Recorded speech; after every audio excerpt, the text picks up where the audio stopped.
ಹೊಸದ್ದಲ್ಲ ಪ್ರೀತಿಯ ಬಂಧ ಭಾಗ 1. ಮಗಳು ಅತ್ತೆ ಮನೆಗೆ ಬೀಳ್ಕೊಟ್ಟು ಹೊರಡುವ ಆ ಸಮಯ.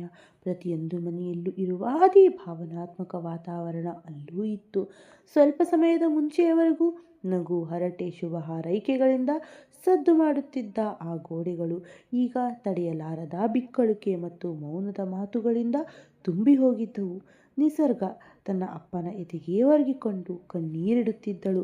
ಆಕೆಯ ಅಪ್ಪ ತನ್ನ ಜೀವನದ ಉಳಿತಾಯವನ್ನು ಮತ್ತು ತನ್ನ ಹೃದಯದ ಒಂದು ಭಾಗವನ್ನು ಇನ್ನೊಬ್ಬರ ಕೈಗಿಡುವ ತನ್ನ ಕಣ್ಣೀರನ್ನು ಮರೆಮಾಚಲು ವ್ಯರ್ಥ ಪ್ರಯತ್ನ ಮಾಡುತ್ತಿದ್ದರು. ಅಣ್ಣಂದಿರು ತಂಗಿಯ ಬೀಳ್ಕೊಡುಗೆಗಾಗಿ ಸಾಲಾಗಿ ನಿಂತಿದ್ದರು. ಅವರ ಮುಖದಲ್ಲಿ ದುಃಖ ಮತ್ತು ಹೆಮ್ಮೆಯ ಮಿಶ್ರಿತ ಭಾವನೆಗಳು ಎದ್ದು ಕಾಣುತ್ತಿದ್ದವು. ಅದೇ ಸಮಯದಲ್ಲಿ ನಿಸರ್ಗ ಕಾರು ಹತ್ತಲು ಹೆಜ್ಜೆ ಇಡುತ್ತಿದ್ದಾಗ ಮುಖ್ಯ ದ್ವಾರದಿಂದ ದಿಢೀರನೆ ಕೆಳಗೆ ಬಂದ ಗದ್ದಲ ಆ ಶಾಂತ ಮತ್ತು ಭಾವನಾತ್ಮಕ ವಾತಾವರಣವನ್ನು ಸಂಪೂರ್ಣವಾಗಿ ಕೆಡಿಸಿತ್ತು. ಆ ಗಲಾಟೆ ಎಷ್ಟು ಜೋರಾಗಿತ್ತೆಂದರೆ ಎಲ್ಲರ ಗಮನ ಅತ್ತ ತಿರುಗಿತ್ತು. ತಲೆ ತಗ್ಗಿಸಿ ಅಳುತ್ತಿದ್ದವರೆಲ್ಲ ತಲೆ ಎತ್ತಿ ಗೇಟ್ ಕಡೆ ನೋಡಿದರು. ಅಲ್ಲಿ ಸೆಕ್ಯೂರಿಟಿ ಗಾರ್ಡ್ಗಳಾಗಲಿ ಅಥವಾ ತಡೆಯುವವರಾಗಲಿ ಯಾರೂ ಇರಲಿಲ್ಲ. ಒಬ್ಬ ಮನುಷ್ಯನ ಜೊತೆ ಜನರು ಜಗಳವಾಡುತ್ತಿದ್ದರು. ಆತ ಆ ಮನೆಗೆ ಬಂದಿದ್ದ ಅತಿಥಿಯೂ ಆಗಿರಲಿಲ್ಲ, ಕರೆಯದ ಭಿಕ್ಷುಕ ಕನಕನೂ ಆಗಿರಲಿಲ್ಲ. ಬದಲಿಗೆ ನೋಡಲು ತುಂಬ ಅಸಹ್ಯವಾಗಿ ಕೊಳಕು ಬಟ್ಟೆಗಳನ್ನು ಧರಿಸಿದ ಒಬ್ಬ ಭಿಕ್ಷುಕ ಆತ. ಹರಿದು ಹೋದ ಬಟ್ಟೆ, ಮೈ ತುಂಬ ಅಂಟಿಕೊಂಡಿದ್ದ ಧೂಳು, ಕಸ, ಕಾಲಿನಲ್ಲಿ ದುಂಡಾದ ರಬ್ಬರ್ ಚಪ್ಪಲಿ, ಕೆದರಿದ ಕೂದಲು, ಹೀಗೆ ಆತನ ಜೀವನ ಸಂಪೂರ್ಣವಾಗಿ ಹಾಳಾಗಿ ಹೋಗಿರುವುದು ಎದ್ದು ಕಾಣುತ್ತಿತ್ತು. ಇಬ್ಬರು ದಷ್ಟಪುಷ್ಟರಾಗಿದ್ದ ಬಾಡಿಗಾರ್ಡ್ಗಳು ಆತನ ಕೈ ಹಿಡಿದು ಹಿಂದಕ್ಕೆ ತಳ್ಳುತ್ತಿದ್ದರು. ಆತ ತನ್ನ ಸಂಪೂರ್ಣ ಶಕ್ತಿಯನ್ನು ಹಾಕಿ ಒಳಗಡೆ ಬರಲು ಪ್ರಯತ್ನಿಸುತ್ತಿದ್ದ. ಆ ಗಾರ್ಡ್ಗಳು ಆತನನ್ನು ಬೈಯುತ್ತಾ, ಹೇ ಹುಚ್ಚ, ಹಿಂದೆ ಹೋಗು, ಇಲ್ಲಿ ಮದುವೆ ನಡೆಯುತ್ತಿರುವುದು ನಿನಗೆ ತಿಳಿಯುತ್ತಿಲ್ಲವೇ? ಇದೇನು ತಮಾಷೆ? ನೋಡುವ ಜಾಗವಲ್ಲ, ಇಲ್ಲಿಂದ ಓಡಿ ಹೋಗು, ಇಲ್ಲದಿದ್ದರೆ ನಾಳೆ ನಿನ್ನ ಮೂಳೆ ಮುರಿದು ಹಾಕುತ್ತೇವೆ ಎಂದು ಕೂಗಾಡುತ್ತಿದ್ದರು. ಆದರೆ ಆ ಭಿಕ್ಷುಕ ಯಾವುದರಿಂದ ಮಾಡಲ್ಪಟ್ಟಿದ್ದನ್ನು ತಿಳಿಯದೆ ಗಾರ್ಡ್ಗಳ ಹೊಡೆತ ಮತ್ತು ತಳ್ಳಾಟದ ನಡುವೆಯೂ ಆತನನ್ನು ಅಲ್ಲಿಂದ ಕದಲದಂತೆ ತಡೆದ ಆ ಶಕ್ತಿ ಯಾವುದೆಂದು ಯಾರಿಗೂ ಅರ್ಥವಾಗಲಿಲ್ಲ. ಆತ ಮತ್ತೆ ಮತ್ತೆ ಒಳಗಡೆ ಇಣುಕಿ ನೋಡಲು ಪ್ರಯತ್ನಿಸುತ್ತಿದ್ದ. ನನ್ನನ್ನು ತಡೆಯಬೇಡಿ, ದೇವರಿಗಾಗಿಯೇ ನನ್ನನ್ನು ತಡೆಯಬೇಡಿ, ನನ್ನನ್ನು ಒಳಗಡೆ ಹೋಗಲು ಬಿಡಿ, ನಾನು ವಧುವನ್ನು ನೋಡಬೇಕು, ನಾನು ಭಿಕ್ಷೆ ಬೇಡಲು ಬಂದಿಲ್ಲ, ಒಂದೇ ಒಂದು ಬಾರಿ ಆಕೆಯನ್ನು ನೋಡಬೇಕು ಎಂದು ಹಠ ಹಿಡಿದಿದ್ದ. ಆತನ ಧ್ವನಿಯಲ್ಲಿದ್ದ ನೋವು, ತಳಮಳ ಮತ್ತು ಆಕ್ರಂದನ ಅಲ್ಲಿ ಕೇಳುತ್ತಿದ್ದ. ಮದುವೆ ಮ್ಯೂಸಿಕ್ ಹಾಗೂ ಅತಿಥಿಗಳ ಸದ್ದನ್ನು ಮೀರಿ ಜನರ ಹೃದಯವನ್ನು ನೇರವಾಗಿ ತಟ್ಟುತ್ತಿತ್ತು. ತಮ್ಮ ಅಂತಸ್ತು ಮತ್ತು ಶ್ರೀಮಂತಿಕೆಯ ಹೆಮ್ಮೆಯಲ್ಲಿ ನಿಂತಿದ್ದ ದುಬಾರಿ ಬಟ್ಟೆಗಳನ್ನು ಧರಿಸಿದ್ದ ಅತಿಥಿಗಳು ಈ ದೃಶ್ಯವನ್ನು ಕಂಡು ಬೆಚ್ಚಿಬಿದ್ದರು. ಮಂಗಳೂರಿನ ಈ ದೊಡ್ಡ ಬಂಗಲೆಯಲ್ಲಿ ಇಂತಹ ಒಬ್ಬ ವ್ಯಕ್ತಿ ಇರುವುದೇ ಒಂದು ಪ್ರಶ್ನೆಯಾಯಿತು. ಆತನ ದೃಷ್ಟಿ ಬಿದ್ದರೆ ತಮಗೆ ಮೈಲಿಗೆಯಾಗುತ್ತದೆ ಎನ್ನುವಂತೆ ಜನರು ಅಸಹ್ಯದಿಂದ ಮೂಗು ಮುರಿದರು. ಅಲ್ಲಿ ಹತ್ತಾರು ಮಾತುಗಳು ಕೇಳಲಾರಂಭಿಸಿದವು. ದೊಡ್ಡ ಗಲಾಟೆಯೇ ಶುರುವಾಯಿತು. ಈಗಿನ ಕಾಲದ ಭಿಕ್ಷುಕರಿಗೆ ನಾಚಿಕೆಯೇ ಇಲ್ಲ. ಸರಿಯಾದ ಸಮಯ ನೋಡಿಕೊಂಡು ಎಲ್ಲಿಗಾದರೂ ಬಂದು ಬಿಡುತ್ತಾರೆ. ಮಾನ ಉಳಿಸಿಕೊಳ್ಳಲು ಇವನಿಗೆ ಸ್ವಲ್ಪ ಹಣ ಕೊಟ್ಟು ಕಳುಹಿಸಿ ಎಂದು ಕೆಲವರು ಹೇಳಿದರು. ಇನ್ನು ಕೆಲವರು ಇಂಥ VIP ಕಾರ್ಯಕ್ರಮದಲ್ಲಿ ಈ ವ್ಯಕ್ತಿಗೆ ಹೇಗೆ ಒಳಗೆ ಬಂದ ಎಂದು ಸೆಕ್ಯೂರಿಟಿಗಳಿಗೆ ಬಗ್ಗೆ ಪ್ರಶ್ನೆ ಮಾಡುತ್ತಿದ್ದರು. ಈ ನಡುವೆ ನಿಸರ್ಗಕ್ಕೆ ಎಲ್ಲವೂ ಮಸುಕಾಗಿ ಕಾಣಿಸುತ್ತಿತ್ತು. ದಿಢೀರನೇ ಈ ಮಾತುಗಳನ್ನು ಕೇಳಿ ಆಕೆ ದಂಗಾದಳು. ತನ್ನ ಕಣ್ಣೀರನ್ನು ಒರೆಸಿಕೊಂಡು ಜನರ ಗುಂಪಿನ ಹಿಂದಿನಿಂದ ಇಣುಕಿ ನೋಡಿದಳು. ಆತ ಯಾರು ಮತ್ತು ಏಕೆ ನನ್ನನ್ನು ನೋಡಲು ಬಯಸುತ್ತಿದ್ದಾನೆ ಎಂದು ಆಕೆಗೆ ಅರ್ಥವಾಗಲಿಲ್ಲ. ಮುನ್ಸೂಚನೆಯೇ ಇಲ್ಲದೆ ಒಬ್ಬ ಭಿಕ್ಷುಕ ತನ್ನನ್ನು ಭೇಟಿಯಾಗಲು ಏಕೆ ಇಷ್ಟೊಂದು ಹಠ ಹಿಡಿಯುತ್ತಿದ್ದಾನೆ? ಆಕೆಯ ಮನಸ್ಸಿನಲ್ಲಿ ಒಂದು ಬಗೆಯ ನಿಗೂಢ ಭಯ ಕಾಡಲಾರಂಭಿಸಿತು. ಅದು ಆಕೆಯ ಹೃದಯ ಬಡಿತವನ್ನು ಹೆಚ್ಚಿಸಿತು. ವರ ಜಯಂತ್ ಮತ್ತು ಆತನ ಕುಟುಂಬದವರು ಸಹ ಏನು ನಡೆಯುತ್ತಿದೆ ಎಂದು ತಿಳಿಯಲು ಆಶ್ಚರ್ಯದಿಂದ ಕಾರಿನಿಂದ ಹೊರಗೆ ಬಂದರು. ನಿಸರ್ಗಳ 3 ಅಣ್ಣಂದಿರು ನವೀನ್, ಶರತ್ ಮತ್ತು ಜಯರಾಮ್. ಅವರ ಕೋಪ ನೆತ್ತಿಗೇರಿತ್ತು. ಇಂದು ಅವರ ಮುದ್ದಿನ ತಂಗಿಯ ಮದುವೆ. ಇಂತಹ ಸಂತೋಷದ ವಾತಾವರಣವನ್ನು ಹಾಳು ಮಾಡಲು ಯಾರಿಗೆ ಇಷ್ಟೊಂದು ಧೈರ್ಯ? ಅವರು ಕೋಪದಿಂದ ಗಾರ್ಡ್ಗಳನ್ನು ಕರೆದು, ಏನು ತಮಾಷೆ ನೋಡ್ತಾ ಇದ್ದೀರಾ? ಇವನನ್ನು ಎತ್ತಿ ಹೊರಗೆ ಎಸೆಯಿರಿ. ನಮ್ಮ ಅತಿಥಿಗಳ ಮುಂದೆ ನಮಗೆ ಅವಮಾನವಾಗುತ್ತಿದೆ ಎಂದು ಕಿರುಚಾಡಿದರು. ಅವರ ಧ್ವನಿಯಲ್ಲಿ ಸ್ಪಷ್ಟ ಹೆದರಿಕೆ ಮತ್ತು ಬೆದರಿಕೆ ಇತ್ತು. ಆದರೆ ಆ ಭಿಕ್ಷುಕ ಆ ಬೆದರಿಕೆಗೆ ಸ್ವಲ್ಪವೂ ಹೆದರಲಿಲ್ಲ. ಬದಲಿಗೆ ಒಂದು ವಿಚಿತ್ರ ವೇಗವನ್ನು ತೋರಿಸಿದನು. ಯಾರಾದರೂ ಆತನನ್ನು ಹಿಡಿಯಲು ಹೋದಾಗ ಆತನ ಧ್ವನಿ ಮಗುವಿನ ಮೇಲೆ ಪ್ರೀತಿಯಂತೆ ಅರ್ಧವಾಗಿ ಕೇಳಿಸಿತು. ಹಾಗೆ ಮಾಡಬೇಡಿ ಎಂದು ಕೂಗಿದ ಆತ ಒಂದು ಕ್ಷಣದಲ್ಲಿ ಅವರ ಹಿಡಿತದಿಂದ ತಪ್ಪಿಸಿಕೊಂಡು ಕುಂಟುತ್ತಾ ಒಳಗೆ ಓಡಿದನು. ಆತ ನೇರವಾಗಿ ನಿಸರ್ಗ ತನ್ನ ಅಣ್ಣಂದಿರೊಂದಿಗೆ ನಿಂತಿದ್ದ ಜಾಗದ ಕಡೆಗೆ ಓಡಿ ಬಂದನು. ಆತನ ಈ ಕೃತ್ಯದಿಂದ ಅಲ್ಲಿದ್ದವರೆಲ್ಲ ತಬ್ಬಿಬ್ಬಾದರು. ಒಬ್ಬ ಭಿಕ್ಷುಕನಿಗೆ ಇಷ್ಟೊಂದು ಧೈರ್ಯ ಎಂದು ಯಾರಿಗೂ ಅರ್ಥವಾಗಲಿಲ್ಲ. ಉಸಿರುಗಟ್ಟಿ ತಡಕಾಡುತ್ತಾ ಆತ ವೇಗವಾಗಿ ಆ ಜಾಗವನ್ನು ತಲುಪಿದನು. ಆತನ ಕಣ್ಣುಗಳು ನಿಸರ್ಗದ ಮುಖದ ಮೇಲಷ್ಟು ನೆಟ್ಟಿದ್ದವು. ಆ ನೋಟದಲ್ಲಿ ಹಸಿವಾಗಲಿ ಅಥವಾ ದುರಾಸೆಯಾಗಲಿ ಇರಲಿಲ್ಲ. ಬದಲಿಗೆ ಪ್ರೀತಿಯ ತಳಮಳ ಮತ್ತು ಹಲವಾರು ವರ್ಷಗಳ ಕಾಯುವಿಕೆ ಇತ್ತು. ಆತ ಹತ್ತಿರ ಬರುತ್ತಿದ್ದಂತೆ ನಿಸರ್ಗಳ ಅಣ್ಣಂದಿರು ಗೋಡೆಯಂತೆ ನಿಂತು ಆತನ ದಾರಿಯನ್ನು ತಡೆದರು. ಇದರಲ್ಲಿ ತೀವ್ರ ಕೋಪದಲ್ಲಿ ಜಯರಾಮ್ ಆವೇಶದಲ್ಲಿ ವಿವೇಕ ಕಳೆದುಕೊಂಡನು. ಅವನು ಮುಂದೆ ಬಂದು ಆ ಭಿಕ್ಷುಕನ ಎದೆಗೆ ಬಲವಾಗಿ ತಳ್ಳಿ ಆತನನ್ನು ನಿಲ್ಲಿಸಿದನು. ಏಯ್ ನಾಚಿಕೆಗೇಡಿದವನೇ, ಇಷ್ಟು ದೂರ ಬರಲು ನಿನಗೆ ಎಷ್ಟು ಧೈರ್ಯ? ಹಿಂದೆ ಹೋಗು, ಇಲ್ಲದಿದ್ದರೆ ಇಲ್ಲೇ ನಿನ್ನನ್ನು ಜೀವಂತವಾಗಿ ಹೂತು ಹಾಕುತ್ತೇನೆ ಎಂದನು. ಆ ತಳ್ಳಾಟದಲ್ಲಿ ಭಿಕ್ಷುಕ ನಿಯಂತ್ರಣ ತಪ್ಪಿ ಬಿದ್ದನು. ಜಯರಾಮ್ನಂತಹ ಯುವಕನನ್ನು ಎದುರಿಸುವಷ್ಟು ಶಕ್ತಿ ಆತನ ಬಲಹೀನ ದೇಹಕ್ಕೆ ಇರಲಿಲ್ಲ. ಆದರೂ ಆತ ಬಿಟ್ಟುಕೊಡಲಿಲ್ಲ. ಕೊಳಕಾಗಿದ್ದ ತನ್ನ ನಡುಗುವ ಕೈಗಳನ್ನು ಜಯರಾಮ್ನ ಮುಂದೆ ಮುಗಿದು ಹೇಳಿದ, ಸ್ವಾಮಿ, ನನ್ನನ್ನು ಹೊಡೆಯಿರಿ, ಎಷ್ಟು ಬೇಕಾದರೂ ಹೊಡೆಯಿರಿ. ಆದರೆ ನನ್ನ ಮಗಳನ್ನು ಒಂದೇ ಒಂದು ಬಾರಿ ನೋಡಲು ಮಾತ್ರ ಬಿಡಿ. ಹಲವು ವರ್ಷಗಳಿಂದ ನಾನು ಆಕೆಯನ್ನು ನೋಡಿಲ್ಲ. ನಾನು ಏನು ಹೇಳುವುದಿಲ್ಲ. ಒಂದೇ ಒಂದು ಬಾರಿ ಮನಸ್ಸಾರೆ ನೋಡಿಕೊಳ್ಳುತ್ತೇನೆ. ಆತ ಬಚ್ಚಿಟ್ಟಿದ್ದ ಆ ಸತ್ಯ ಒಂದು ಕ್ಷಣ ಜಯರಾಮ್ನನ್ನು ದಿಗ್ಭ್ರಮೆಗೊಳಿಸಿತು. ತನ್ನ ಅಣ್ಣನ ಹಿಂದೆ ಅಡಗಿ ನಿಂತಿದ್ದ ನಿಸರ್ಗ ಆ ಭಿಕ್ಷುಕನನ್ನು ನೋಡಿದಳು. ಆತನ ಮುಖದಲ್ಲಿ ಧೂಳು, ಕಣ್ಣಿನಲ್ಲಿ ತುಂಬಿದ್ದ ಕಣ್ಣೀರು. ಆ ಕ್ಷಣ ನೋಡಿದ ನಿಸರ್ಗಳ ಹೃದಯದಲ್ಲಿ ಒಂದು ವಿಚಿತ್ರ ಅಲೆ ಎದ್ದಿತ್ತು. ಇದು ಭಯವೋ ಅಥವಾ ರಕ್ತದ ಬಾಂಧವ್ಯವೋ ಆಕೆಗೆ ತಿಳಿಯಲಿಲ್ಲ. ಜಯರಾಮ್ ಮತ್ತೆ ಆತನನ್ನು ತಳ್ಳಲು ಕೈ ಎತ್ತಿದ. ನಿಸರ್ಗಾಳಿಗೆ ಸುಮ್ಮನಿರಲು ಸಾಧ್ಯವಾಗಲಿಲ್ಲ. ಅವಳು ಮುಂದೆ ಬಂದು ಜಯರಾಮ್ನ ಕೈ ಹಿಡಿದುಕೊಂಡಳು. ಬಡಪಾಯಿ ಧ್ವನಿಯಲ್ಲಿ, ಬೇಡ ಅಣ್ಣ, ನಿಲ್ಲಿಸು, ಹೀಗೆ ಹೊಡೆಯಬೇಡ. ನೋಡು, ಆತನಿಗೆ ಎಷ್ಟು ವಯಸ್ಸಾಗಿದೆ, ಎಷ್ಟು ಬಲಹೀನನಾಗಿದ್ದಾನೆ. ಬಹುಶಃ ಆತನಿಗೆ ಯಾವುದೋ ದೊಡ್ಡ ಅನಿವಾರ್ಯತೆ ಇರಬೇಕು. ಆತನನ್ನು ಬಿಟ್ಟು ಬಿಡು ಎಂದಳು.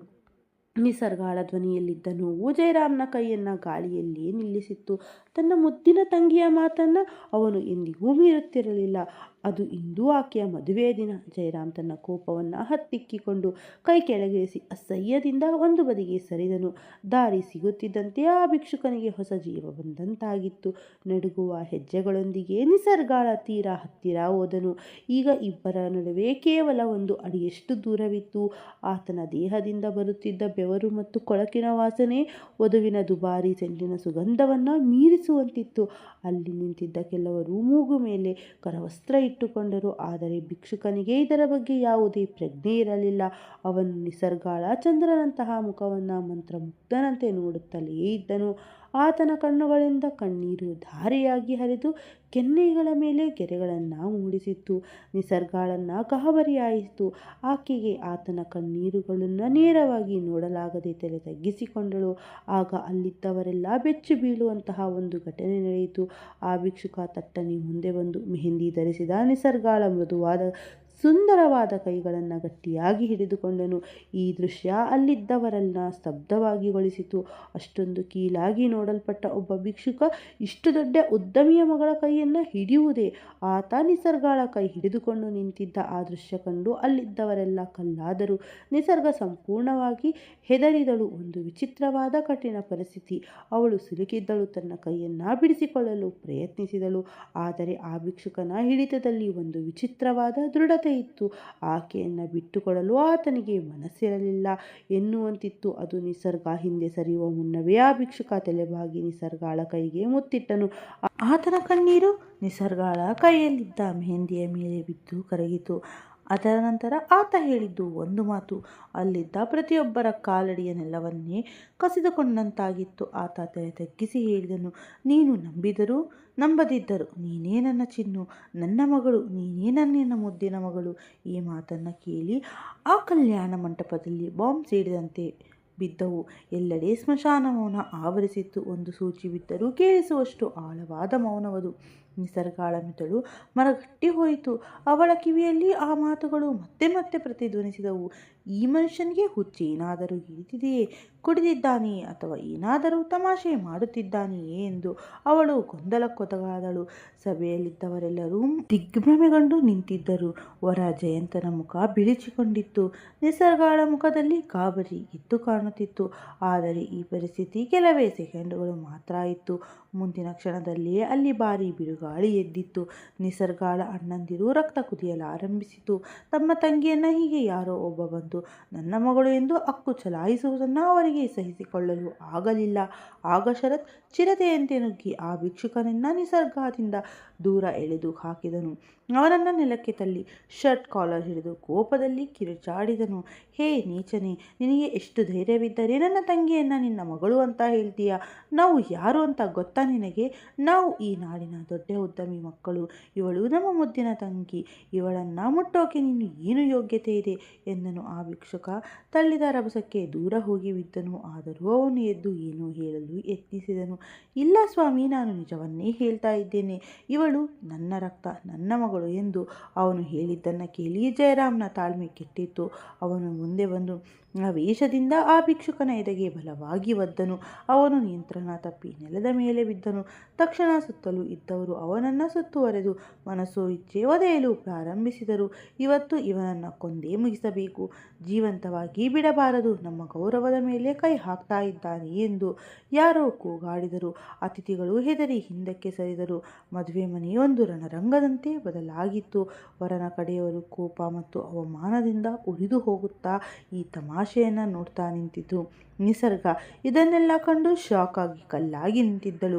ಅವಳಿಗೆ ಜೋರಾಗಿ ಕಿರುಚಬೇಕು ಎನಿಸಿತ್ತು. ಆದರೆ ಅವಳ ಧ್ವನಿ ಗಂಟಲಲ್ಲೇ ಸಿಲುಕಿ ಹಾಕಿಕೊಂಡಿತ್ತು. ನೆಲದ ಮೇಲೆ ಬಿದ್ದು ಏಟು ತಿನ್ನುತ್ತಿದ್ದ ಆ ಭಿಕ್ಷುಕ ಒಂದು ಬಾರಿಯೂ ದಯೆ ತೋರಿಸಿ ಬೀಯುವ ಭಿಕ್ಷೆ ಕೇಳಲಿಲ್ಲ. ಬದಲಿಗೆ ಆತನ ಕಣ್ಣುಗಳು ಆಗಲೂ ನಿಸರ್ಗಾಳನ್ನೇ ಹುಡುಕುತ್ತಿದ್ದವು. ಅವನು ಮತ್ತೆ ಮತ್ತೆ ಕೈ ಎತ್ತಿ ಆಕೆಯನ್ನು ಕರೆಯಲು ಯತ್ನಿಸಿದ. ಆದರೆ ಪ್ರತಿ ಬಾರಿಯೂ ಯಾರಾದರೂ ಒಬ್ಬರು ಅವನಿಗೆ ಹೊಡೆದು ಸುಮ್ಮನಿರಿಸುತ್ತಿದ್ದರು. ಸೆಕ್ಯೂರಿಟಿ ಗಾರ್ಡ್ಗಳು ಅಲ್ಲಿಗೆ ಬಂದರು. ಆದರೆ ಯಜಮಾನರ ಕೋಪದ ಮುಂದೆ ಅವರಿಗೆ ಏನೂ ಮಾಡಲು ಸಾಧ್ಯವಾಗಲಿಲ್ಲ. ಇಲ್ಲಿಯವರೆಗೂ ಶಾಂತವಾಗಿ ಮತ್ತು ಹೆದರಿಕೆಯಿಂದ ನಿಂತಿದ್ದ ನಿಸರ್ಗಾಳ ಅಪ್ಪ ದಿನೇಶ್ ದಿಢೀರನೆ ಮುಂದೆ ಬಂದರು. ಒಂದು ಭಯಾನಕವಾದ ಕರಾಳ ಭೂತಕಾಲ ತನ್ನ ಕಣ್ಣೆದುರು ಬಂದು ನಿಂದಂತೆ ಅವರ ಮುಖದಲ್ಲಿ ನಡುಕ ಕಾಣಿಸುತ್ತಿತ್ತು. ಅವರೇ ಮುಂದೆ ಬಂದು ತನ್ನ ಗಂಡು ಮಕ್ಕಳನ್ನು ಗಡುಸಾದ ಧ್ವನಿಯಲ್ಲಿ ಗದರಿಸಿ, ಸಾಕು ನಿಲ್ಲಿಸಿ, ಇವನನ್ನು ಬಿಟ್ಟು ಬಿಡಿ. ಅವರ ಆಜ್ಞೆಗೆ ಎಲ್ಲರೂ ಶರಣಾಗಿ ಎಲ್ಲರೂ ಪಕ್ಕಕ್ಕೆ ಸರಿದರು. ಆದರೆ ಅವರ ಕಣ್ಣುಗಳಲ್ಲಿ ಕೋಪದ ಕಿಡಿ ಉರಿಯುತ್ತಿತ್ತು. ದಿನೇಶ್ಗೆ ಆ ಭಿಕ್ಷುಕನನ್ನು ನೇರ ಕಣ್ಣುಗಳಿಂದ ನೋಡುವ ಧೈರ್ಯ ಇರಲಿಲ್ಲ. ಅವರು ಸೆಕ್ಯೂರಿಟಿ ಅಧಿಕಾರಿಯನ್ನು ನೋಡಿ ತುಂಬ ಕಠಿಣವಾದ ಧ್ವನಿಯಲ್ಲಿ ಆದೇಶಿಸಿದರು. ಈ ಹುಚ್ಚ ಮುಂಡೇದವನನ್ನು ತಕ್ಷಣ ಇಲ್ಲಿಂದ ಕರೆದುಕೊಂಡು ಹೋಗಿ, ಇವನನ್ನು ಎಳೆದುಕೊಂಡು ಹೋಗಿ ಹೊರಗೆ ಹಾಕಿ ಪೊಲೀಸರಿಗೆ ಒಪ್ಪಿಸಿ. ನಮ್ಮ ಸಂತೋಷದ ಕ್ಷಣವನ್ನು ಇವನು ಹಾಳು ಮಾಡಿಬಿಟ್ಟ. ಇವನನ್ನು ನನ್ನ ಕಣ್ಣೆದುರಿಂದ ದೂರ ಮಾಡಿ. ಸೆಕ್ಯೂರಿಟಿ ಗಾರ್ಡ್ಗಳು ತಕ್ಷಣ ಆ ಅಪ್ಪಣೆಯನ್ನು ಜಾರಿಗೊಳಿಸಿದರು.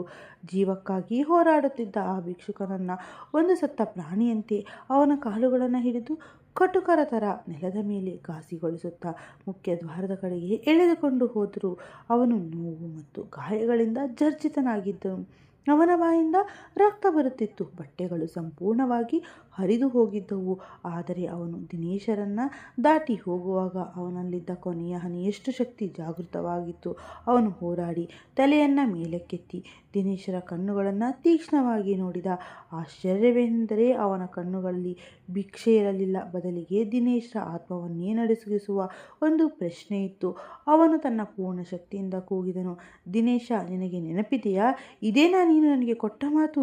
ಈ ಮಗುವನ್ನು ನನ್ನಿಂದ ನೀನು ಪಡೆದುಕೊಳ್ಳುವಾಗ ನೀನು ಮತ್ತು ನಿನ್ನ ಹೆಂಡತಿ ಹತ್ತು ನನ್ನ ಹತ್ತಿರ ಬೇಡಿಕೊಂಡಿದ್ದೀರಲ್ಲವಾ? ನಾನು ಆಕೆಯನ್ನು ನಿನಗೆ ಒಪ್ಪಿಸಿ ಹೋಗಿದ್ದೆ ದಿನೇಶ್. ಅಂದು ನೀನು ಆಕೆಯನ್ನು ಹೂವಿನಂತೆ ಕಾಪಾಡುತ್ತೇನೆ ಎಂದು ಪ್ರಮಾಣ ಮಾಡಿದ್ದೆ. ಆದರೆ ಇಂದು ನೀನು ಆಕೆಯನ್ನು ಒಂದೇ ಒಂದು ಬಾರಿ ನೋಡಲು ಸಹ ನನಗೆ ಬಿಡುತ್ತಿಲ್ಲವೇ? ಇವತ್ತು ಒಂದೇ ಒಂದು ಬಾರಿ ಆಕೆಯನ್ನು ಮನಸಾರೆ ನೋಡಿಕೊಳ್ಳಬೇಕು ಅಷ್ಟೇ. ಅವನ ಧ್ವನಿ ಎಷ್ಟು ಜೋರಾಗಿ ಮತ್ತು ಗಂಭೀರವಾಗಿತ್ತೆಂದರೆ ಕಲ್ಯಾಣ ಮಂಟಪದ ಕೊನೆಯ ಮೂಲೆಯವರೆಗೂ ಕೇಳಿಸಿತು. ಇದನ್ನು ಕೇಳಿದ ತಕ್ಷಣ ಮದುವೆಯ ಮೆರವಣಿಗೆ ಸ್ಮಶಾನ ಮೌನ ಆವರಿಸಿತ್ತು. ಜನರು ನಿಂತ ಜಾಗದಲ್ಲೇ ಕಲ್ಲಿನ ಮೂರ್ತಿಗಳಂತೆ ನಿಂತು ಬಿಟ್ಟರು. ಇದು ಕೇವಲ ಹುಚ್ಚು ಮಾತಲ್ಲ, ಇದರ ಹಿಂದೆ ಯಾವುದೋ ದೊಡ್ಡ ಸತ್ಯ ಅಡಗಿದೆ ಎಂಬುದು ಎಲ್ಲರಿಗೂ ಅರ್ಥವಾಗಿತ್ತು. ಈಗ ಎಲ್ಲರ ನೋಟಗಳು ಒಂದು ಪ್ರಶ್ನೆಯಾಗಿ ದಿನೇಶರ ಮುಖದ ಮೇಲೆ ನೆಟ್ಟವು. ಈ ಭಿಕ್ಷುಕನಿಗೆ ದಿನೇಶ್ ಸರ್ ಹೆಸರು ಹೇಗೆ ಗೊತ್ತು? ಅವನು ಯಾವ ಭಾಷೆಯ ಬಗ್ಗೆ ಮಾತನಾಡುತ್ತಿದ್ದಾನೆ? ನಿಜವಾಗಿಯೂ ದಿನೇಶ್ ಸರ್ಗೆ ಈ ವಿಷಯ ಗೊತ್ತಿದೆಯಾ? ಜನರ ನಡುವೆ ಇದ್ದ ಈ ಪ್ರಶ್ನೆಗಳು ಸಣ್ಣ ಪಿಸು ಮಾತಿನಿಂದ ದೊಡ್ಡ ಚರ್ಚೆಯಾಗಿ ಬದಲಾದವು. ವರಜಯಂತ ಕೂಡ ಗಾಬರಿಯಾಗಿ ಮುಂದೆ ಬಂದು ದಿನೇಶ್ರ ಬಳಿ ಏನೋ ಕೇಳಲು ಯತ್ನಿಸಿದನು. ಆ ವಾತಾವರಣದಲ್ಲಿ ಆತಂಕ ನೆತ್ತಿಗೇರಿತ್ತು. ಇನ್ನೊಂದೆಡೆ ಗಾರ್ಡ್ಗಳು ಆ ಭಿಕ್ಷುಕನನ್ನ ಗೇಟ್ ಕಡೆ ಎಳೆದುಕೊಂಡು ಹೋಗುತ್ತಿದ್ದರು. ಅವನು ಬಿಡದೆ ನನ್ನ ಮಗಳು, ನನ್ನ ನಿಸರ್ಗ ಎಂದು ಕರಳು ಹಿಂಡುವಂತೆ ಕಿರುಚುತ್ತಿದ್ದನು. ಅವನ ಧ್ವನಿಯಲ್ಲಿದ್ದ ನೋವು ಕಲ್ಲೆದೆಯನ್ನು ಕರಗಿಸುವಂತಿತ್ತು. ನಿಸರ್ಗ ಕಂಗಾಲಾಗಿ ನಿಂತಿದ್ದಳು. ಆ ಭಿಕ್ಷುಕನ ಕೊನೆಯ ಕಿರುಚಾಟ ಅವಳ ಒಳಗಿದ್ದ ಏನನ್ನೋ ಒಡೆದು. ಅದು ರಕ್ತದ ಬಾಂಧವ್ಯವೋ, ಕೇವಲ ಮಾನವೀಯತೆಯೋ ಅಥವಾ ಪ್ರಕೃತಿ ಯಾವುದೋ ಒಂದು ಸಂಕೇತ ಅವಳಿಗೆ ಅರ್ಥವಾಗಲಿಲ್ಲ. ದಿಢೀರನೆ ಅವಳ ಹೃದಯ ಜೋರಾಗಿ ಬಡಿದುಕೊಂಡಿತು. ಗಾರ್ಡ್ಗಳು ಆ ಮನುಷ್ಯನನ್ನು ಹೊರಗೆ ರಸ್ತೆಗೆ ಎಸೆಯುವ ಮುನ್ನವೇ ನಿಸರ್ಗ ಎಲ್ಲರೂ ಬೆಚ್ಚಿ ಬೀಳುವಂತೆ ಒಂದು ಗರ್ಜನೆ ಮಾಡಿದಳು. ನಿಲ್ಲಿಸಿ! ಭಾರವಾಗಿದ್ದ ತನ್ನ ಮದುವೆಯ ರೇಷ್ಮೆ ಸೀರೆಯನ್ನು ಹಿಡಿದುಕೊಂಡು ಅವಳು ಓಡುತ್ತಾ ಸೆಕ್ಯೂರಿಟಿ ಗಾರ್ಡ್ಗಳ ಕಡೆ ಓಡಿದಳು. ಇವನನ್ನ ಬಿಟ್ಟು ಬಿಡಿ, ಮತ್ತು ನಾನು ಹೇಳ್ತಾ ಇದ್ದೀನಿ, ಇವನನ್ನ ಬಿಡಿ ಎಂದು ಕೂಗಿದಳು. ಅವಳ ಈ ಬದಲಾವಣೆ, ದೃಢತೆ ಮತ್ತು ನಿರ್ಧಾರವನ್ನು ಕಂಡು ಅಲ್ಲಿದ್ದವರೆಲ್ಲ ತಬ್ಬಿಬ್ಬಾದರು. ಅತಿ ಕೋಮಲವಾಗಿ ಶಾಂತ ಸ್ವಭಾವದವಳು ಎಂದು ಹೆಸರಾಗಿದ್ದ ನಮ್ಮ ನಿಸರ್ಗಾನೇನ ಎಂದು ಎಲ್ಲರೂ ನಂಬಲು ಸಾಧ್ಯವಾಗುತ್ತಿರಲಿಲ್ಲ. ಒಂದು ಕ್ಷಣ ಆ ವಾತಾವರಣ ಸ್ತಬ್ಧವಾಯಿತು. ಎಲ್ಲರ ಉಸಿರು ನಿಂತಂತಾಯಿತು. ಈಗ ಮುಂದೆ ಏನಾಗಬಹುದು? ಮಂಗಳೂರಿನ ಅತ್ಯಂತ ಪ್ರಸಿದ್ಧ ಹಾಗೂ ಪ್ರತಿಷ್ಠಿತ ಬಡಾವಣೆಯಲ್ಲಿ ಆ ಬೃಹತ್ ಬಂಗಲೆ ಇತ್ತು. ಅದರ ಅದ್ಭುತ ಸೌಂದರ್ಯ, ಅಂತಸ್ತು ಮತ್ತು ಅಪಾರ ಸಂಪತ್ತಿಗಾಗಿ ಆ ಇಡೀ ನಗರದಲ್ಲಿ ಅದು ಹೆಸರುವಾಸಿಯಾಗಿತ್ತು. ಆ ಮನೆ ಕೇವಲ ಇಟ್ಟಿಗೆ, ಕಲ್ಲು ಮತ್ತು ಸಿಮೆಂಟ್ನಿಂದ ಕಟ್ಟಿದ್ದ ಕಟ್ಟಡ ಮಾತ್ರವಾಗಿರಲಿಲ್ಲ. ಬದಲಿಗೆ ಪ್ರೀತಿ, ವಿಶ್ವಾಸ ಮತ್ತು ಬಾಂಧವ್ಯ ತುಂಬಿದ ಒಂದು ಸುಂದರ ಗೂಡಾಗಿತ್ತು. ಅಲ್ಲಿ ದುಃಖ ಮತ್ತು ಕಷ್ಟಗಳು ಸುಲಭವಾಗಿ ಪ್ರವೇಶಿಸಲು ಸಾಧ್ಯವಿರಲಿಲ್ಲ. ಆ ಮನೆಯ ಯಜಮಾನರು ದಿನೇಶ್, ನಗರದ ಮುಂಚೂಣಿ ಉದ್ಯಮಿಗಳಲ್ಲಿ ಒಬ್ಬರು. ಅವರ ಬಿಸ್ನೆಸ್ ನಮ್ಮ ದೇಶದಲ್ಲಷ್ಟೇ ಅಲ್ಲದೆ ವಿದೇಶಗಳವರೆಗೂ ಹರಡಿತ್ತು. ದಿನೇಶ್ರ ಕುಟುಂಬ ಎಲ್ಲರಿಗೂ ಒಂದು ಆದರ್ಶ ಕುಟುಂಬವಾಗಿತ್ತು. ಅದರಲ್ಲಿ ಅವರ ಧರ್ಮಪತ್ನಿ ಶರ್ಮಿಳಾ, ಮೂವರು ಯೋಗ್ಯ ಮತ್ತು ಬುದ್ಧಿವಂತ ಗಂಡು ಮಕ್ಕಳಾದ ನವೀನ್, ಶರತ್ ಮತ್ತು ಜಯರಾಮ್ ಇದ್ದರು. ಅವರ ಜೊತೆಗೆ ಎಲ್ಲರಿಗಿಂತ ಚಿಕ್ಕವಳು ಮತ್ತು ಮುದ್ದಿನ ಮಗಳಾದ ನಿಸರ್ಗ ಇದ್ದಳು. ಜಯರಾಮ್ ಮತ್ತು ಶರತ್ಗೆ ಮದುವೆಯಾಗಿತ್ತು. ಅವರ ಪತ್ನಿಯರು ಸಹ ಆ ಮನೆಯ ವಾತಾವರಣದಲ್ಲಿ ಸಂಪೂರ್ಣವಾಗಿ ಒಂದಾಗಿ ಹೋಗಿದ್ದರು. ಮನೆಯ ವಾತಾವರಣ ಎಷ್ಟು ಸಂತೋಷದಿಂದ ಮತ್ತು ಹತ್ತಿರವಾಗಿತ್ತೋ ಅಷ್ಟೇ ನೋಡುವವರಿಗೆ ಅದು ವೈಭವೋಪೇತವಾಗಿ ಮತ್ತು ಪ್ರಭಾವಶಾಲಿಯಾಗಿ ಕಾಣಿಸುತ್ತಿತ್ತು. ಆದರೆ ಇವೆಲ್ಲದರ ನಡುವೆ ಎಲ್ಲರ ಮುದ್ದಿನ ಮಗು ಯಾರಾದರೂ ಇದ್ದರೆ ಅದು ಆ ಮನೆಯ ಕೊನೆಯ ಮಗಳು ನಿಸರ್ಗ ಮಾತ್ರ. ನಿಸರ್ಗ ಸೌಂದರ್ಯ ಮತ್ತು ಮುಗುಳ್ನಗೆಯನ್ನು ಹೊಂದಿದ್ದ ಒಬ್ಬ ದೇವತೆಯಂತಿದ್ದಳು. ಅವಳು ನೋಡಿದರೆ ದೇವರ ಸೃಷ್ಟಿ ಚಮತ್ಕಾರ ನೆನಪಾಗುತ್ತಿತ್ತು. ಅವಳು ಆ ಮನೆಯ ರಾಜಕುಮಾರಿ. ಚಿಕ್ಕ ವಯಸ್ಸಿನಿಂದಲೇ ಅವಳನ್ನು ಒಂದು ಹೂವಿನಂತೆ ಜೋಪಾನವಾಗಿ ಬೆಳೆಸಿದ್ದರು. ಮೂವರು ಅಣ್ಣಂದಿರು ತಮ್ಮ ಒಬ್ಬಳೇ ತಂಗಿಯ ಮೇಲೆ ಪ್ರಾಣವನ್ನೇ ಇಟ್ಟಿದ್ದರು. ಅವಳಿಗೆ ಸಣ್ಣ ಕಷ್ಟ ಬಂದರೂ ಇಡೀ ಮನೆಯೇ ತಲೆ ಕೆಳಗೆ ಮಾಡಿಬಿಡುತ್ತಿದ್ದರು. ಅಣ್ಣಂದಿರಲ್ಲಿ ಕೊನೆಯವನಾದ ಜಯರಾಮ್ ನಿಸರ್ಗಾಗಿಂತ ದೊಡ್ಡವನಾಗಿದ್ದರೂ ಅವಳಿಗೆ ಅಣ್ಣನಿಗಿಂತ ಒಬ್ಬ ಒಳ್ಳೆಯ ಸ್ನೇಹಿತನಂತಿದ್ದನು. ನಿಸರ್ಗಾಳ ಪ್ರತಿಯೊಂದು ಹಠ, ಪ್ರತಿಯೊಂದು ಆಸೆ ಅವಳು ಬಾಯಿ ಬಿಟ್ಟು ಹೇಳುವ ಮುನ್ನವೇ ಈಡೇರುತ್ತಿತ್ತು. ಅವಳು ನಗರದ ಅತ್ಯುತ್ತಮ ಶಿಕ್ಷಣ ಸಂಸ್ಥೆಗಳಲ್ಲಿ ಉನ್ನತ ಶಿಕ್ಷಣ ಪಡೆದಿದ್ದಳು.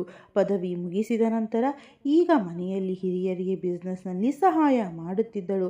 ಅವಳ ವ್ಯಕ್ತಿತ್ವದಲ್ಲಿ ಒಂದು ವಿಶಿಷ್ಟವಾದ ಶಾಂತತೆ ಮತ್ತು ಗಾಂಭೀರ್ಯವಿತ್ತು. ಅದು ಅವಳ ವಯಸ್ಸಿನ ಇತರ ಹುಡುಗಿಯರಿಗಿಂತ ಅವಳನ್ನು ವಿಭಿನ್ನವಾಗಿ ತೋರಿಸುತ್ತಿತ್ತು.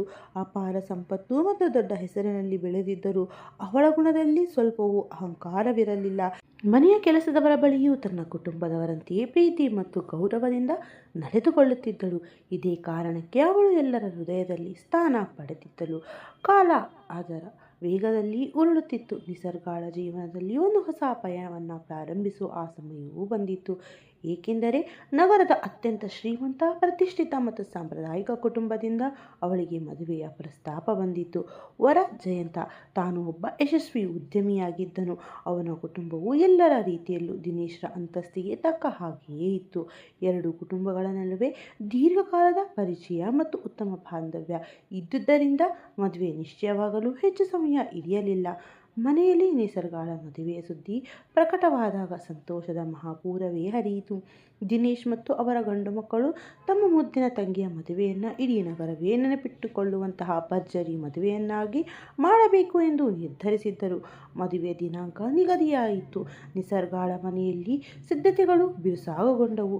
ಯಾವುದೇ ಕೊರತೆ ಇರಬಾರದು ಎಂದು ತಿಂಗಳುಗಳ ಮುಂಚೆಯೇ ಮದುವೆಯ ತಯಾರಿಗಳು ಪ್ರಾರಂಭವಾದವು. ನಿಸರ್ಗಗಾಗಿ ವಿಶ್ವದ ಅತ್ಯುತ್ತಮ ಡಿಸೈನರ್ಗಳಿಂದ ಸುಂದರವಾದ ಉಡುಪುಗಳನ್ನು ಸಿದ್ಧಪಡಿಸಲಾಯಿತು. ಆ ವಿಶೇಷ ರಾತ್ರಿಗಾಗಿ ವಿಶೇಷ ಆಭರಣಗಳನ್ನು ತಯಾರಿಸಲಾಯಿತು ಮತ್ತು ಮನೆಯನ್ನು ಅಲಂಕರಿಸಲು ತಜ್ಞರ ತಂಡವನ್ನು ನೇಮಿಸಲಾಯಿತು. ಪ್ರತಿದಿನ ಮನೆಯಲ್ಲಿ ಹಬ್ಬದ ವಾತಾವರಣ ಇರುತ್ತಿತ್ತು. ನಿಸರ್ಗಾಳ ಅತ್ತಿಗೆಯರು ಮತ್ತು ಗೆಳತಿಯರು ಅವಳನ್ನು ಯಾವಾಗಲೂ ಸುತ್ತುವರೆದಿದ್ದರು.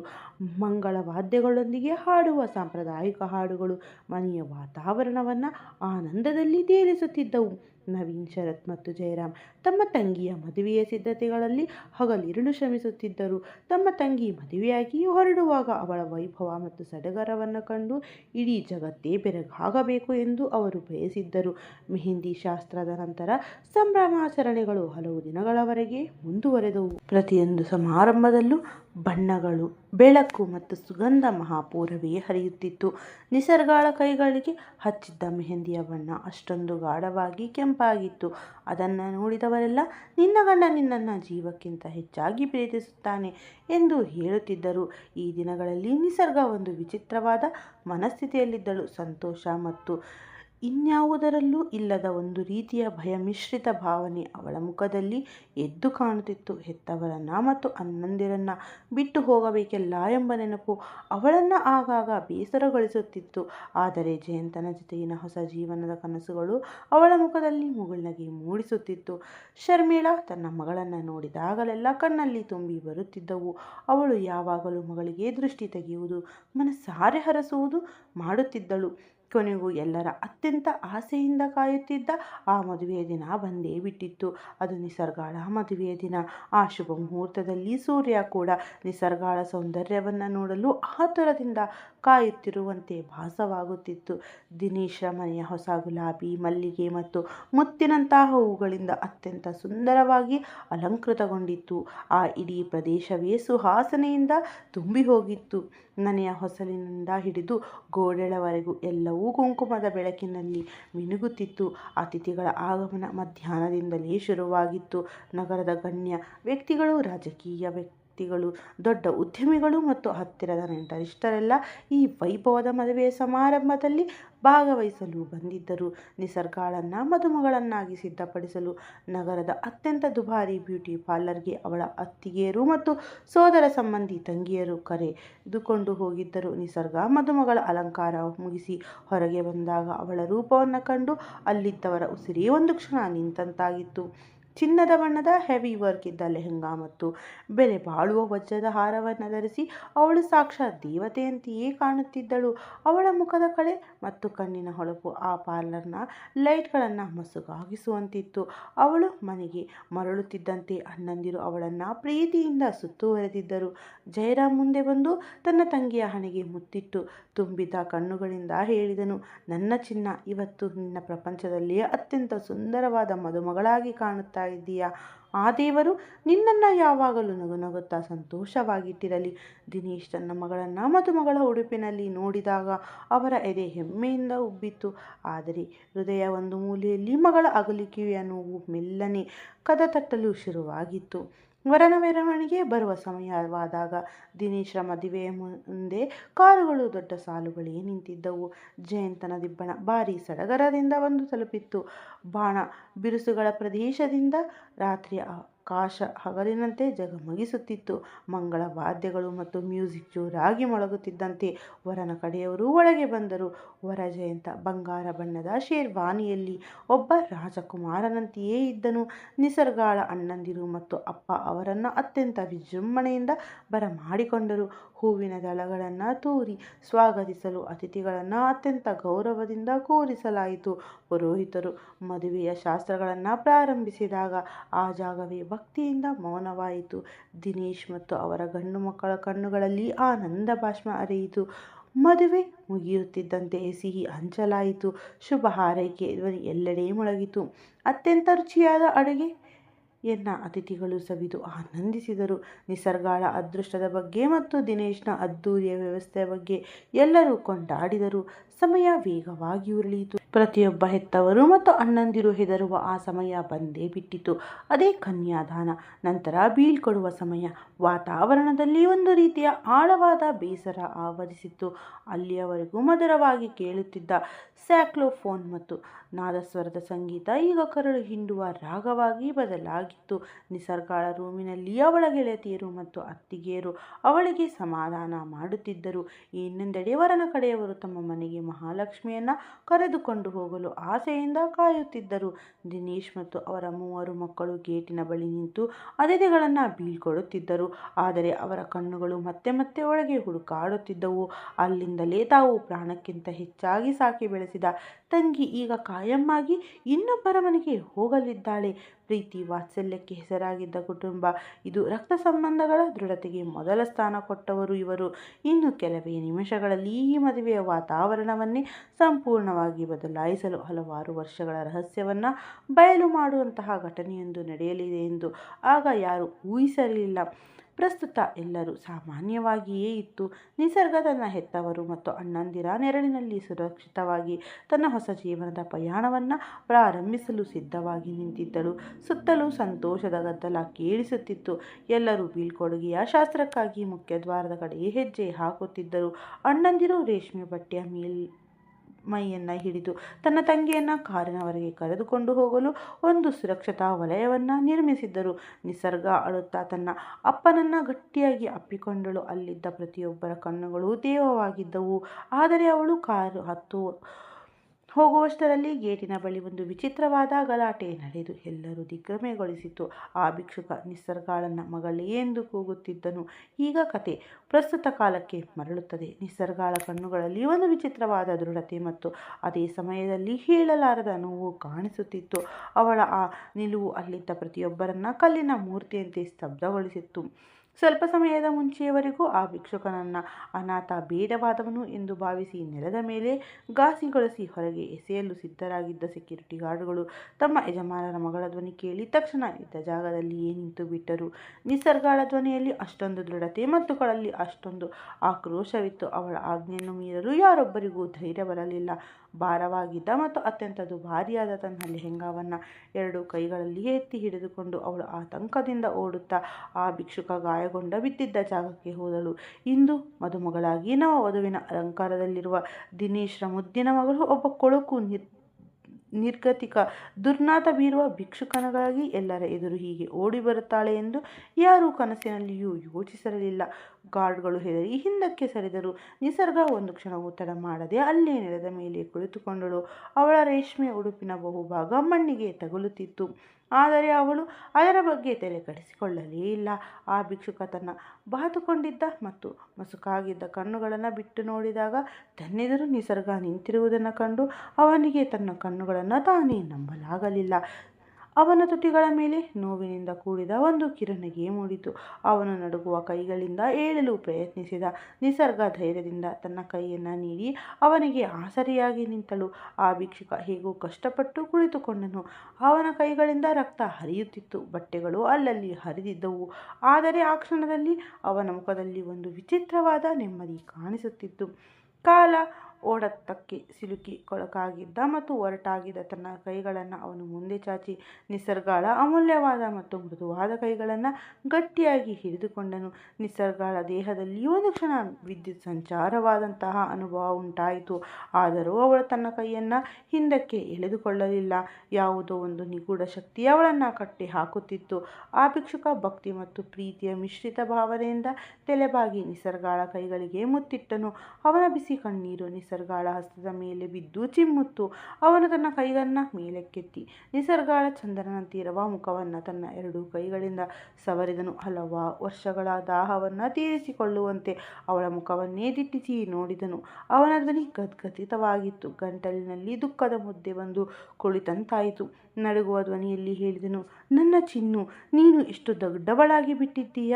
ಆ ದೇವರಿಗೆ ಧನ್ಯವಾದಗಳು. ಇವತ್ತು ನೀನು ಮದುಮಗಳಾಗಿದ್ದೀಯ.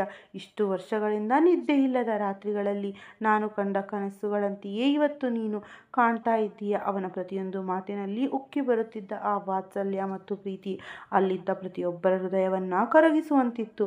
ಬಿಕ್ಕಳಿಕೆಯ ನಡುವೆಯೇ ಅವನು ಮಾತು ಮುಂದುವರೆಸಿದನು. ಈಗ ಅನಿಸಿ ಸುಮ್ಮನಿರಬೇಕು ಎಂಬ ಹೆದರಿಕೆ ಇಲ್ಲದಂತೆ ಕಾಣಿಸುತ್ತಿತ್ತು. ನನ್ನಿಂದ ಸುಮ್ಮನಿರಲು ಸಾಧ್ಯವಾಗಲಿಲ್ಲ ಮಗಳೇ. 20 ವರ್ಷಗಳ ಭಾರ ಈ ಎದೆಯಲ್ಲಿ ತುಂಬ ತೂಕವಾಗಿ ಬಿಟ್ಟಿತ್ತು. ತಾಳ್ಮೆಯ ಆಣೆಕಟ್ಟು ಒಡೆಯಿತು. ನಿನ್ನ ಜೀವನದ ನೆರಳಿಗೂ ನಾನು ಬರುವುದಿಲ್ಲ ಎಂದು, ನಿನ್ನ ಸಂತೋಷದ ಮೇಲೆ ಎಂದಿಗೂ ನನ್ನ ದುರದೃಷ್ಟ ಬೀಳಲು ಬಿಡುವುದಿಲ್ಲ ಎಂದು ನಾನು ಶಪಥ ಮಾಡಿದ್ದೆ. ಆದರೆ ಇವತ್ತು ನಿನಗೆ ಮದುವೆ, ನಿನ್ನ ಗಂಡನ ಮನೆಗೆ ಹೊರಟು ಹೋಗ್ತಾ ಇದ್ದೀಯ ಅನ್ನೋ ಸಿದ್ದು ತಿಳಿಯುತ್ತಿದ್ದಂತೆ ನನ್ನ ಕಾಲುಗಳನ್ನು ನನ್ನಿಂದ ತಡೆಯಲು ಆಗಲಿಲ್ಲ ಮಗಳೇ. ಒಂದು ಕ್ಷಣ ಆ ತಳಮಳ ನನ್ನ ಎಲ್ಲ ನಿಯಮಗಳನ್ನು, ಭಾಷೆಗಳನ್ನು ಮುರಿದು ಹಾಕಿತ್ತು.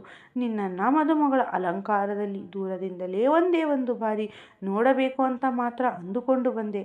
ಆ ಭಗವಂತನ ಸಾಕ್ಷಿ ಮಗಳೇ, ಆ ಗಾರ್ಡ್ಗಳು ನನ್ನನ್ನು ತಡೆಯದೇ ಇದ್ದಿದ್ದರೆ, ನಿನ್ನ ಅಣ್ಣಂದಿರು ನನಗೆ ಹೊಡೆಯದೇ ಇದ್ದಿದ್ದರೆ, ನಾನು ಕತ್ತಲಲ್ಲಿ ಎಲ್ಲೋ ದೂರದಲ್ಲಿ ನಿಂತು ನಿನ್ನನ್ನು ಮನಸಾರೆ ನೋಡ್ತಾ ಇದ್ದೆ. ಮುಂದೇನಾಯಿತು ಎಂಬುದನ್ನು ಮುಂದಿನ ಸಂಚಿಕೆಯಲ್ಲಿ ತಿಳಿದುಕೊಳ್ಳೋಣ. ಅಲ್ಲಿಯವರೆಗೂ ಕಾಯ್ತಾ ಇರಿ. ಈ ಕಥೆಯ ಬಗ್ಗೆ ನಿಮ್ಮ ಅನಿಸಿಕೆಯನ್ನು ದಯವಿಟ್ಟು ಕಮೆಂಟ್ ಮಾಡಿ ತಿಳಿಸಿ. ನಿಮ್ಮ ಕಮೆಂಟ್ಗಳು ನನಗೆ ಪ್ರೋತ್ಸಾಹವಿದ್ದಂತೆ. ಜೊತೆಗೆ ಮರೆಯದೇ ಚಾನಲನ್ನು ಸಬ್ಸ್ಕ್ರೈಬ್ ಮಾಡಿಕೊಂಡು ಈ ಕನ್ನಡತಿಯನ್ನು ಪ್ರೋತ್ಸಾಹಿಸಿ. ಮುಂದಿನ ಸಂಚಿಕೆಯಲ್ಲಿ ಮತ್ತೆ ಭೇಟಿಯಾಗೋಣ. ಅಲ್ಲಿಯವರೆಗೂ ಖುಷಿಯಾಗಿರಿ, ಆರೋಗ್ಯವಾಗಿರಿ. ಧನ್ಯವಾದಗಳು.